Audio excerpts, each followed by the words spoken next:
కలకలం సృష్టించిన మనిషి వేలు గోరు. తినే ఆహారంలో మనిషి వేలు గోరు రావడంతో షాక్.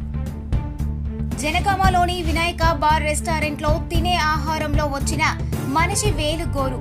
జనగామ జిల్లా కేంద్రంలోని వినాయక బార్ అండ్ రెస్టారెంట్ లో తినే ఆహారంలో మనిషి వేలు గోరు రావడంతో ఒకేసారి అవాక్కయిన బాధితులు వెంటనే వారు బార్ యాజమాన్యానికి తెలియపరచగా వారు పట్టించుకోనట్టుగా వ్యవహరించడంతో వారు సంబంధిత అధికారుల దృష్టికి తీసుకెళ్తామని హెచ్చరించారు.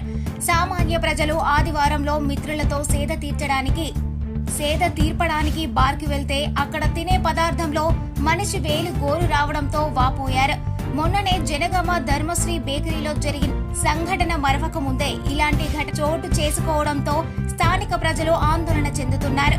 వెంటనే ఫుడ్ సేఫ్టీ ఆఫీసర్ ఈ బార్ పై చర్యలు తీసుకుని పట్టణంలో తినే ఆహార పదార్థాల పట్ల చొరవ తీసుకుని సీజ్ చేసి తమ ఆరోగ్యాలతో చెలగాటమాడుతున్న వ్యాపారస్తులను బార్ యాజమాన్యాన్ని శిక్షించాలని స్థానికులు కోరుతున్నారు. నాకు నా ప్లేట్ లోకి గోరు వచ్చింది, ఇది ఎవరిది అని అడగంగా మేనేజర్ వచ్చి కిచెన్ మేనేజర్ నాకు తెలియదని చెప్పాడు.